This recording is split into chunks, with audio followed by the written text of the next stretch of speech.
I think we really need to up the importance of ethics, up the importance of morality.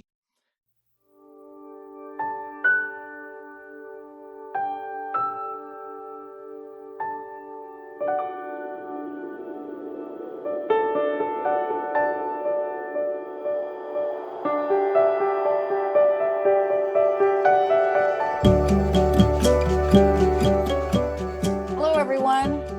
Today on the Climate Emergency Forum, we'll be discussing climate ethics. And my question to you is, what ethics? Or do we have ethics? Well, actually, I say probably not. But what we do have is the appearance of ethics. And as far as that goes, it seems like the appearance is just as good as the thing itself. And so what I'm going to talk about ethics in the inverse, meaning the lack thereof. And I really would like to talk to you about greenwashing. So some of you have heard of this word, greenwashing, and it's a marketing ploy. It's not as new as you may think, but it is definitely accelerated. And it's a great way to move product. It's a great way to move product because what happens is these companies, they use greenwashing to appeal to customers who actually care about the environment. They care about the environment, and so they move towards these labeled products that say that they're better for the environment. But then it's great for the companies because they don't really have to make any meaningful changes in their business practices. And so it's really quite craven because what these companies are doing is they're preying on our good intentions, on our desire to be able to buy a product and not have it destroy the planet. Wouldn't that be nice? Now, I've mentioned it before, and there's many, many aspects of this climate emergency. But for me, I do love the oceans. And one of the things that bothers me is plastic. Plastic. We know how bad it is for the planet, how bad it is for the oceans when the weight of plastic will outweigh the weight of fish in the oceans. And the thing is, people do know, and I'm certain people have a degree of guilt when they buy their Coca-Colas or their Pepsis or their Dasani, and they drink it within half an hour and then they throw out the bottle and it's in the environment for thousands of years, ends up in the bellies of whales and dolphins and such. People don't like to see that, and they don't want to think that they're contributing to that. And so what's the solution? Well, the solution is not to stop drinking Coca-Cola. The solution is to move towards bottles that say that they use 30% less plastic. An example of this is Nestle. So some years ago, Nestle came out with a bottle. They called it eco-shaped, and they said that it used 30% less plastic. So that makes us feel virtuous, right? But 30% less of what? So the comparison wasn't, okay, this is 30% less plastic than the other water bottles. They compared it to like orange juice bottles and jugs that have thicker, more rigid plastic. So it's 30% less than that. So it's really 30% less of nothing. And now I have hope for bioplastics, but bioplastics as we know them, they use these various polymers that require certain degree of light and oxygen in order to degrade. And now they are said to degrade thousands of years sooner than other plastic. Now that degradation of these bioplastics depends largely on oxygen and sunlight. Now, bear in mind that those are two things that are not too common in most landfills. So how are they going to degrade? And I want to bring up to you some of the most egregious companies. So Apple, their iPhone 12, they shipped out without earbuds. I have so many of these, I don't know what to do with. They shipped out without earbuds and without the charger. And that was, I'm sure it saved them hundreds of millions, but also that was their move to be greener. But what's beautiful about that tactic is it diverts attention away from the fact that they have planned obsolescence of their products as their core business model. So is it really going to make a difference that I didn't get an extra pair of earbuds when I going to have to buy a new iPhone in 18 months? All right. There are other companies I can mention, such as Amazon. And we'll talk more about this later. So, Peter, what thoughts do you have on this topic? Yeah, you remind me of the fact that we have institutionalized lying and deception within our very society. And I watched this over my sort of long life, develop and develop and develop and get worse and worse and worse. And it's to do with ethics, but we don't really have a great consciousness of ethics anymore. Now, our ethics, most people are perfectly ethical, perfectly moral. But few people realize that we've inherited this from 2,500 years ago. So the Greek philosophers, who essentially for our civilization invented ethics, which I think is the greatest invention that human beings have ever made, lying was a big theme for them. In distinguishing by our own reasoning, by our own mind, which is what these philosophers taught, we were able to distinguish between right and wrong, good and evil. And they talked and wrote about this considerably. Aristotle, Plato, Socrates. So we're living in the shadow of these great philosophers. When we look at climate change, wow. In 2018, I met Elizabeth Woodworth, who had attended all the UN climate conferences, and I put on a little event about climate change emergency, and we met, and she said, we should write a book. We need to write a book about climate crime. And I said, wow, let me check in, and so I was amazed that there was no book. I mean, I just couldn't imagine it, right? There's no book written on climate crime. And the crime has been going on since at least 1992, 93. And it's getting worse and worse and worse. And so we published a book and it was good. But, in doing the book, of course, we discovered how really evil the campaign of denial was. And we still have it. I mean, we still have it in the United States, it's still active, it's still preventing mitigation. And we have a complete failure of anything at all on climate change. COP26, the 26th annual climate conference, resulted in nothing except the fossil fuel industry, and they've been doing it for years and years and years, rejecting the idea of stopping fossil fuel subsidies. I mean, fossil fuel subsidies are the greatest evil that you could imagine, right? Governments are taking our own tax money from us. They're giving it to the fossil fuel industry. And we know, everybody knows the fossil fuel industry is destroying the planet. Everybody knows that it's destroying the future. So I think we really need to up the importance of ethics, up the importance of morality. And it would be one of my hopes that we don't have a conversation out there still on climate change, We need the conversation. We need the conversation to look at the morality and the ethics and the criminality of it. That's what we need. And people can do that. Ordinary people can do that. Now, there's very little published, so I do the academic stuff. There's very little published at all on ethics and climate change.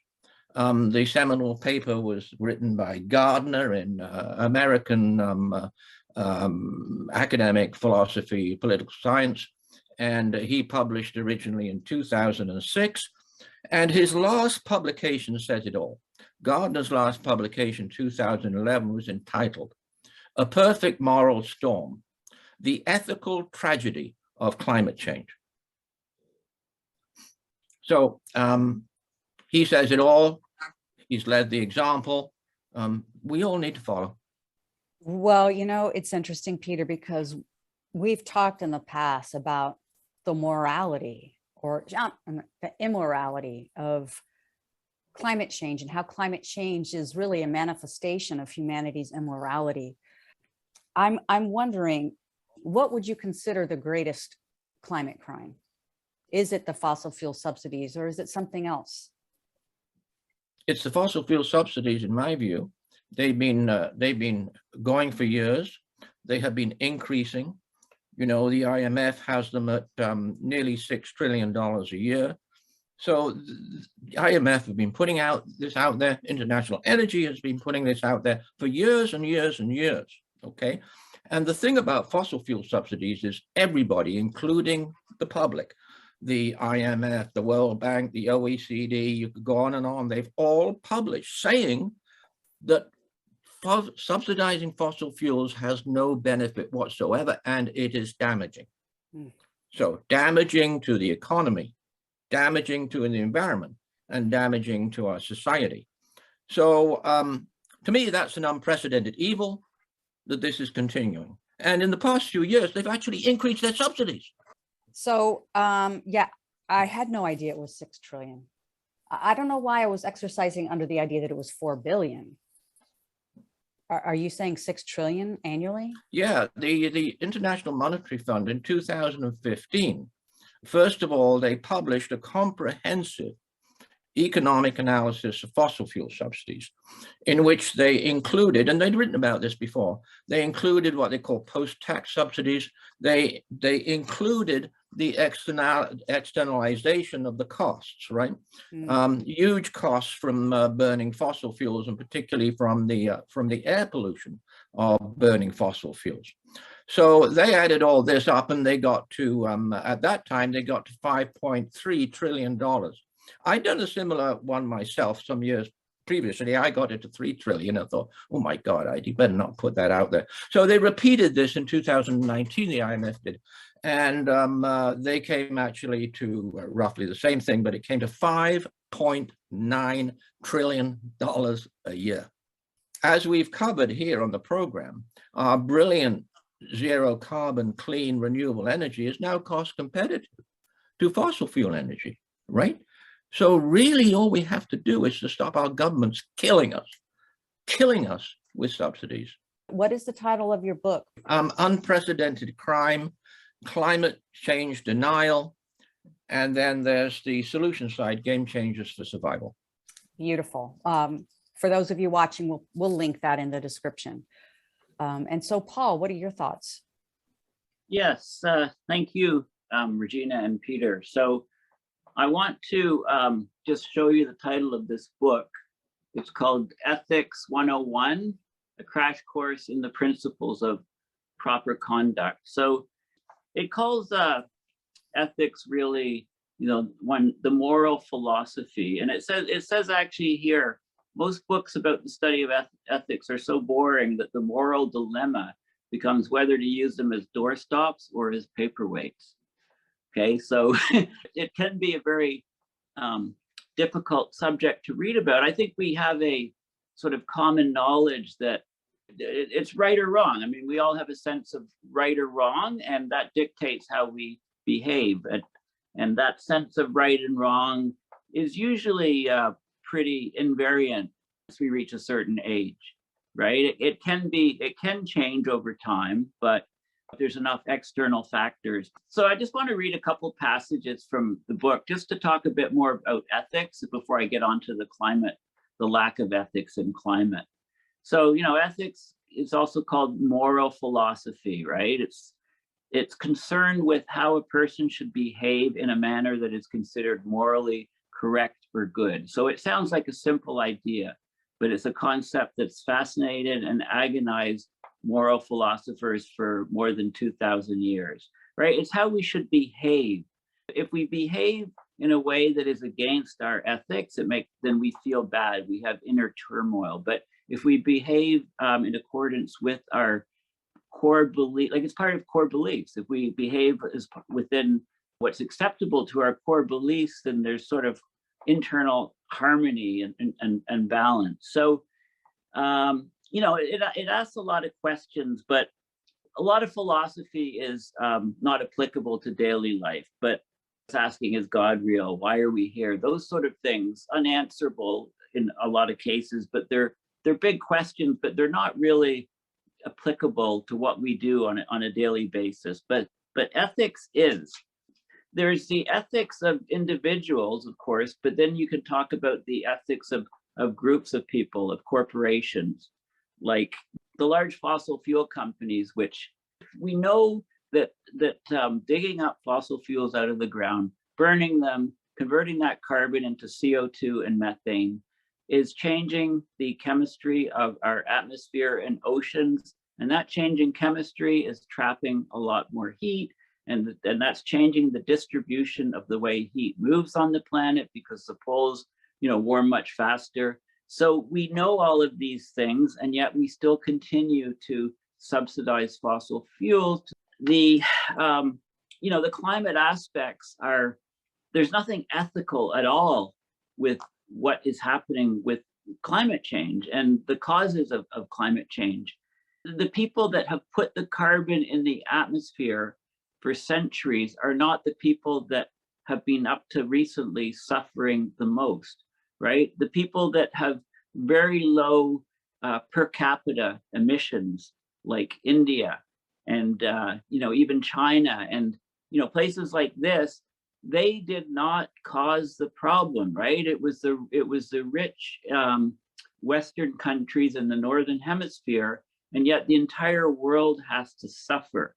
We can talk about the lack of ethics in the geographical effects of climate change. Let's look at the time element, okay? How can it be ethical for our present society to do things which are causing irreparable harm to all future generations, to all children that have not yet been born? When they are born and come into a world like this, the way it's heading, the world will be completely disastrous to people. It will be like our dystopian nightmares come true. So this is a people element, but the biosphere, right? Our actions are causing a mass extinction on this planet. Extinction rates are much, much higher than they've been in the past. And we're losing species, and we're losing numbers of species, and we're destroying the many types of life on our planet. And we could go on and on. Income inequality. We're basically completely destroying the planet. We know we are. The science is saying we are, and yet we're continuing to do it. So there's absolutely, as you were saying, Regina, it's the exact opposite of ethics that we're applying. Thank you so much for that, Paul. And you brought to mind something when you were saying, and I agree that when we do not behave in accordance with our values, we do feel internal turmoil. But I'm also seeing like a societal upheaval, which makes me wonder, what even are our values? And do we were speaking earlier about various protests that are happening around the world that perhaps the behavior is not as ethical as we'd like to see.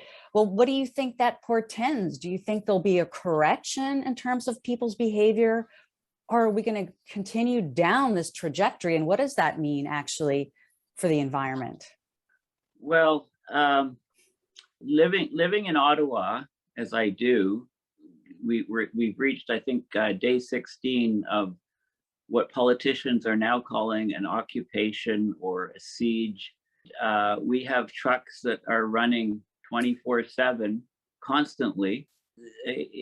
Like people have gone with air quality monitors downtown, and they're measuring high levels of CO2 and of methane and of particulate matter, the PM 2.5, very tiny particles that have long-term health effects because they get lodged in the lungs. And all of this is going on, and yet the politicians are treating it sort of like a chess game, and they don't see what's going on to the actual people that are living in that area, or they don't seem to care about them. So there's no ethics in that at all. I mean, and this is happening very locally. So our society, we need strong ethics in our leaders, and yet, money always seems to be dominating ethics. Like, we're not doing things for the right reasons, for ethical reasons. We're doing things so that the very large companies get more and more money. So it all follow the money. Ethics is we've lost our way for sure. Right, right. I agree. And it definitely is follow the money. And Peter, you brought up that astounding number of 6 trillion. It does seem that the money, and of course the power that goes with it, is the prime motivator for mass murder on a global scale.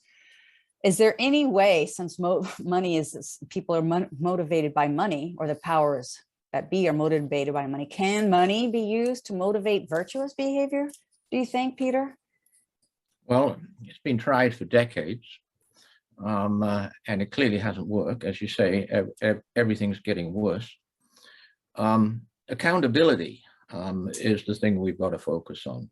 As Paul says, our planet, our future is literally being destroyed before our very eyes by the pollution of the fossil fuel industry. And by any ethical standard, that's more than wrong, right? That's a great evil because the results are evil. We have 10 million people in the world being killed every year by air pollution. According to the Greek philosophers, that's an evil event, okay? And the UN conventions, this was anticipated. What's happening was anticipated in the late 80s when the Brundtland Commission, Gro Harlem Brundtland, when she and her team wrote this book, Our Common Future. And out of the book came an appeal for ethics, ethics of intragenerational equity and intergenerational equity. And that was broadcast worldwide, and people found it attractive. And but it's the whole thing's dissipated. We have 2 conventions that are most important, they're vital, out of the 1992 Earth Summit, which followed that book. And the 2 ones are the United Nations Climate Change Convention and the United Nations Convention on Biodiversity, signed off by all governments in 1992. Both of those conventions, as with all other conventions, are actually based on ethics.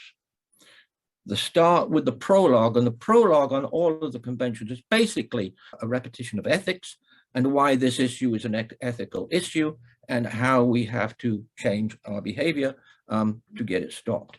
We talk a lot about the Paris Agreement, but governments are obligated by these conventions.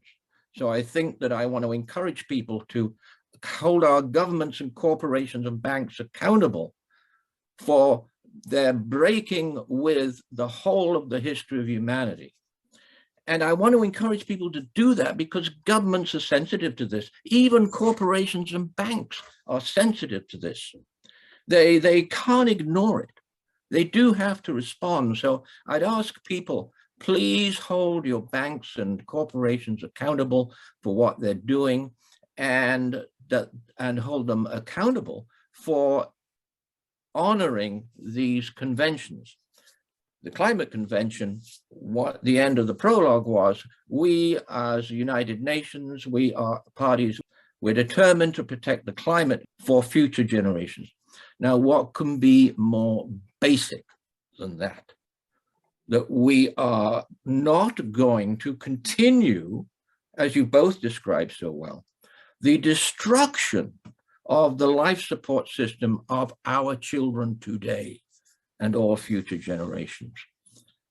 Hammer the governments on this, hammer the banks on this, hammer the fossil fuel corporations on this. We got to win this through. Thank you, Peter. And yeah, I appreciate you sharing that, that people do have some degree of power. I think it's so easy to feel powerless in this, but we can have power in this fight, and we must. And one of the things that you mentioned, Paul, was the inequity in terms of the CO2 that's emitted into the atmosphere year after year after year, and who's suffering and how much they've contributed, or how little, and how much we've suffered. And it's crazy. It's February here, and it's going to reach close to 60 degrees. Now, I remember when it didn't get up to 60 degrees until April. And I remember that because that would be the first time you got to sit outside. It was Easter brunch and it was warm enough to do that. And now it's February. So it's really crazy. But in terms of the CO2, you know, I know a lot of, and I'm not sure if this is greenwashing, but a lot of companies, corporations, institutions have sworn to be carbon neutral by 2050. Is that going to be soon enough for us, Paul?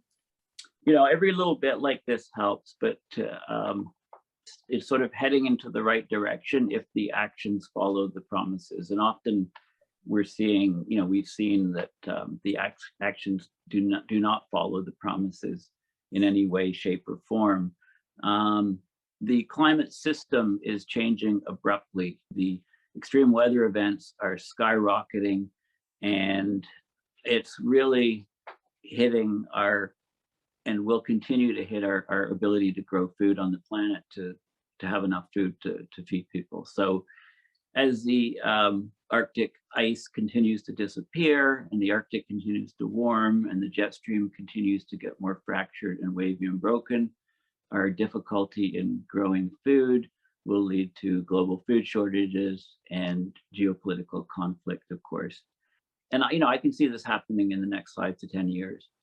And once that sort of thing happens, it becomes more and more difficult for governments to do the right thing.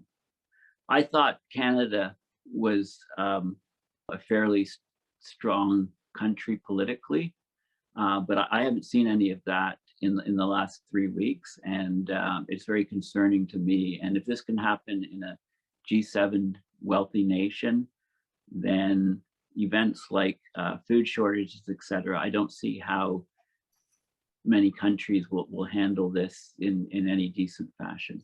It's going to cause turmoil. So, you know, in terms of ethics, I mean, we've really dropped the ball completely. And there's some interesting studies talking about sort of the language that people use, and how the study looked at the typical language in newspaper articles, what people said, what politicians said. And in the last 30 years, there's been a huge dumbing down, if you like, of the language. Less and less science and hard facts, and more guesses and lying and speculation. It's hard to see how we can have a logical, coherent response to climate change as these things worsen in the near-term future, when we haven't done anything. As Peter mentioned, the 1992 work. I mean, 1992, you know, if my math is right, that's 30 years ago, right? So in 30 years, we haven't resolved or made progress on these issues. So as things become much more difficult with abrupt climate change, how can we really expect that we'll do things much better ethically in the future? It's hard to say, but we can't stop trying, but not have any expectation of success, I guess, to stay sane. I really agree with you, Paul. It does seem dubious that the collective powers that be will do the right thing. And at the same time, it's very important that we, at least as individuals, do the best we can. And even if the only net outcome is that we maintain a modicum of sanity, then that's what we must do. What is the other choice? To many of us, there is no other choice. And, you know, I just want to say to people watching, when you had mentioned not having facts, or the facts not being presented, and when there's vagueness, that's when we as individuals need to really look at what's not being said, or what's being sort of fuzzed out, because vagary allows for many a mistruth. So when you see, for example, a plastic water bottle with happy valleys and rivers and trees, that's deceitful. When you hear claims 30% less plastic, based on what? It's vague. So keep an eye out for this type of thing. And what else? What else can we say? We need to have core ethics and adhere to them. And we encourage you all to believe that that's one of the most important things that you can do right now. And also, in addition, not to trivialize anything, but go ahead and share this video, because we really do believe that this particular topic is so incredibly important. It all starts with our values and our ethics. Everything else follows. So share this video, because if you learn something, someone else might. And don't forget to just subscribe as well. And look in the description. Check out Peter's book. I highly recommend it. So once again, thank you all for joining us at the Climate Emergency Forum, and we look forward to seeing you next time.